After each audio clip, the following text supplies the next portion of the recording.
राजू नाम का एक मैकेनिक था। उसने गांव में अपनी दुकान खोल रखी थी। वह कार, मोटरसाइकिल, पंखे व इलेक्ट्रॉनिक के सामानों को रिपेयर करता था। वह ईमानदार व एक सच्चा आदमी था। तभी राजू की दुकान पर महेश आ जाता है। अरे ओ राजू भाई, क्या हाल चाल है आपके? मैंने सुना आप हर चीज की रिपेयरिंग करते हो। हाँ महेश भाई, आपने सही सुना। मैं हर चीज की रिपेयरिंग करता हूँ। राजू भाई, मेरे पास एक कार है जो चलने में बड़ी दिक्कत दे रही है, उसकी रिपेयरिंग कर दो। अरे तुम तो ले आओ, मैं उसे एकदम तैयार कर दूंगा। महेश अपनी कार को लेने के लिए चला जाता है। कुछ देर बाद में अपनी कार को ले आता है और राजू मिस्त्री उस कार को तैयार करने में लग जाता है। अरे राजू भाई, कितना समय लगेगा कार को तैयार होने में? मुझे काफी समय हो गया। अरे महेश भाई, इसमें इंजन ऑयल खत्म हो गया था तो मैंने नया डाल दिया है। तुम्हारा बहुत बहुत धन्यवाद राजू भाई, तुमने मेरी कार को सही कर दिया। मैं इस कार की वजह से बहुत दिक्कत में आ गया था। ये कभी चलती तो कभी रुकती। फिर महेश अपनी कार को लेकर वहां से चला जाता है और शाम हो जाती है। राजू भी थक जाता है, इसलिए अपने घर पर आ जाता है। अरे ओ भाग्यवान, जल्दी से आ जाओ, मुझे बहुत भूख लगी है। मेरे लिए खाना बना कर ले आओ। तभी वहां पर राजू की पत्नी मीरा आ जाती है। अरे क्या हुआ? इतनी तेज क्यों चिल्ला रहे थे? कहीं लगी तो नहीं आपको, जो इतनी तेज चिल्ला रहे थे? अरे लगी तो कहीं पर नहीं है, लेकिन मुझे बहुत जोरों से भूख लगी है। तुम मेरे लिए खाना ले आओ। फिर राजू खाना खा लेता है और सो जाता है। फिर अगली सुबह हो जाती है। राजू अपनी दुकान में काम करने के लिए आ जाता है। फिर राजू की दुकान में एक आदमी साइकिल लेकर आ जाता है। राजू भाई, तुम सब काम छोड़ो, पहले मेरी साइकिल को देखो। ये कभी चलती है तो कभी रुक जाती है। इसे कभी क्या होता तो कभी क्या हो जाता है। अरे भाई, तुम क्यों टेंशन लेते हो? मैं तुम्हारी साइकिल को अभी तैयार कर देता हूँ, फिर यह कभी खराब नहीं होगी। अरे तो फिर देर किस बात की राजू भाई, जल्दी से मेरी साइकिल को तैयार कर दो और मुझे अभी आगे भी जाना है। राजू ने उसकी पूरी साइकिल तैयार कर दी और 2 नए टायर भी डाल देता है और उसमें हवा भरने लग जाता है।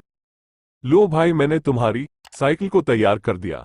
इसमें चैन भी खराब हो रखी थी और टायर भी। मैंने टायर व चेन नहीं डाल दी। अरे तुम्हारा बहुत बहुत धन्यवाद राजू भाई, चलो हम एक बार चेक करके आता हूँ, कहीं और तो इसमें मिस्टेक नहीं है। फिर वह आदमी अपनी साइकिल को चेक करने के लिए बाहर ले जाता है। कुछ देर बाद वह अपनी साइकिल को चेक करके वापस ले आता है। राजू भाई, तुम सच में एक अच्छी मैकेनिक हो। तुमने मेरी साइकिल की सारी प्रॉब्लम दूर कर दी। फिर वह आदमी अपनी साइकिल लेकर वहां से चला जाता है। कुछ देर बाद वहां पर एक आदमी आता है जिसके हाथ में छाता था और उसके छाते पर बारिश की बूंदें गिर रही थी। अरे ओ राजू भाई, मेरे छाते को देखा ना, ये बंद होने का नाम ही नहीं ले रहा है। अरे हाँ, क्यों नहीं, अभी तुम्हारे छाते को बंद कर देते हैं। ऐसा क्या है जो छाते में जो बंदी नहीं हो रहा? फिर वह आदमी राजू को अपना छाता पकड़कर वहां से चला जाता है। राजू छाते को लेता है, लेकिन वह सोच में पड़ जाता है कि क्या आदमी है जो अपना छाता तो वापस लेकर ही नहीं गया। तभी राजू की दुकान में एक दूसरा आदमी आ जाता है जो भीगा हुआ था। अरे क्या राजू भाई, बारिश तो बाहर हो रही है और तुम अंदर छाता लेकर खड़े हो। ये छाता मुझे दो ना, ताकि मैं बारिश में भिजू ना। मुझे अभी काफी दूर जाना है। हाँ ले जाना ले जाना, लेकिन याद से कल सुबह लेकर आ जाना। यह मेरा नहीं है, किसी और का है। फिर वह आदमी राजू भाई से छाता ले लेता है और अपने घर की तरफ जाने लगता है।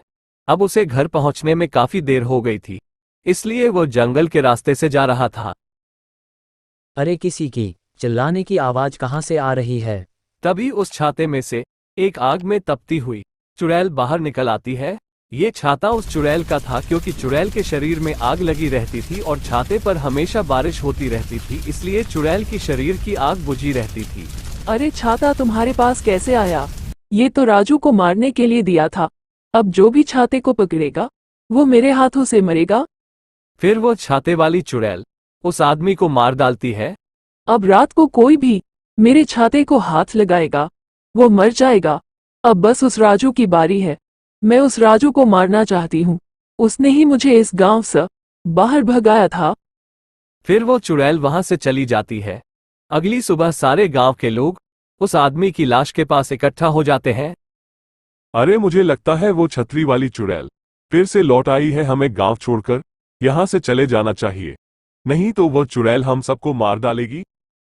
वह फिर सभी गांव के लोग डर जाते हैं और गांव को छोड़कर दूसरे गांव में चले जाते हैं।